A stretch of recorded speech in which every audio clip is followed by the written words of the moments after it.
بسم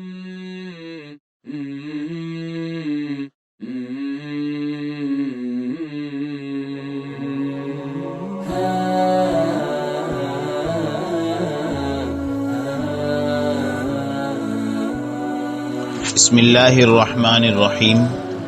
زندگی سے لطف اٹھائیے۔ سبق نمبر 22۔ ہر فرد کے لیے مناسب رویہ اختیار کیجیے۔ چھٹا حصہ۔ اسامہ بن زید رضی اللہ عنہ، جو رسول اللہ صلی اللہ علیہ وسلم کو بہت پیارے تھے اور جنہوں نے آپ کے سائے میں پرورش پائی تھی اور تربیت پائی تھی، ان کی غلطی کے عمل میں آپ نے جو رویہ اختیار کیا اس کا اندازہ اس واقعے سے ہوتا ہے۔ نبی صلی اللہ علیہ وسلم نے جوہینہ کے خاندان کی طرف صحابہ کرام کی جماعتیں روانہ کی۔ مجاہدین میں اسامہ بن زید رضی اللہ عنہ بھی شامل تھے۔ صبح صبح جنگ شروع ہوئی۔ دوران جنگ مسلمانوں کا پلہ بھاری رہا۔ دشمن کے بہت سے لاشیں گرے اور وہ میدان چھوڑ کر بھاگ کھڑا ہوا۔ دشمن کے جمے رہنے والے افراد میں سے ایک آدمی نے اپنے ساتھیوں کو پیچھے ہٹتے دیکھا تو ہتھیار ڈال کر میدان جنگ سے بھاگ گیا۔ اسامہ بن زید رضی اللہ عنہ نے اپنے انصاری ساتھی کے ساتھ اس کا پیچھا کیا اور راستے میں ایک درخت کے قریب اسے پکڑ لیا۔ دونوں کی تلواریں بلند ہوئی۔ اس آدمی کو اپنے سر پر 2 تلواریں چمکتی دکھائی دی تو موت کا سایہ اس کے چہرے پر لہرا گیا۔ اس نے ایک جھرجھری لی اور گھبرا کر کلمہ پڑھا، لا الہ الا اللہ۔ اسامہ اور ان کے انصاری ساتھی حیران تھے کہ کیا واقعی یہ شخص اسلام قبول کر رہا ہے یا اس نے محض اپنی جان بچانے کا بہانہ کیا ہے۔ بڑی نازک صورتحال تھی۔ وہ جنگ کے میدان میں تھے جہاں ہر طرف کٹے پھٹے جسم اور انسانی اعضاء بکھرے پڑے تھے۔ موت کا کھیل کھیلا جا رہا تھا، خون بہائے جا رہے تھے اور فضا کانپ رہی تھی۔ آدمی ان کے سامنے تھا اور وہ دونوں حیرت اور پریشانی کی تصویر پر بنے اسے دیکھ رہے تھے۔ فوراً فیصلے کا وقت تھا۔ ایک لمحے کی تاخیر بھی برداشت نہیں تھی۔ کسی بھی گھڑی کوئی تیر آ سکتا تھا جو ان دونوں کو چیر کر نکل جاتا۔ بیٹھ کر سوچنے اور معاملے کی نزاکت پر غور و فکر کرنے کا وہاں موقع نہیں تھا۔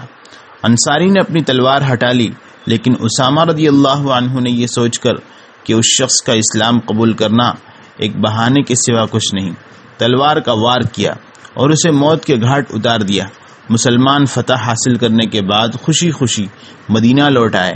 اسامہ بن زید رضی اللہ عنہ رسول اللہ صلی اللہ علیہ وسلم کی خدمت میں حاضر ہوئے اور لڑائی کی رودات بیان کرنے لگے۔ اس دوران انہوں نے اس آدمی کے اسلام لانے کا واقعہ بھی بیان کیا۔ جنگ کی کارروائی سے ظاہر تھا کہ مسلمانوں کو شاندار فتح نصیب ہوئی ہے۔ رسول اللہ صلی اللہ علیہ وسلم نہایت توجہ سے اسامہ کی باتیں سن رہے تھے اور آپ کا چہرہ مبارک خوشی سے چمک رہا تھا۔ جیسے ہی اسامہ نے کہا، پھر میں نے اسے قتل کر دیا، نبی صلی اللہ علیہ وسلم کا چہرہ فقع ہو گیا۔ آپ نے رنج اور حیرت کے ملے جلے جذبات میں پوچھا، اس نے لا الہ الا اللہ کہا اور تم نے اسے قتل کر دیا؟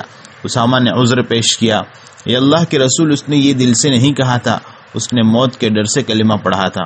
نبی صلی اللہ علیہ وسلم کا پھر وہی سوال تھا، اس نے لا الہ الا اللہ کہا اور تم نے اسے قتل کر دیا، تم نے اس کا دل چیر کر کیوں نہ دیکھ لیا کہ وہ یہ بات دل سے کہہ رہا ہے یا ہتھیار کے خوف سے؟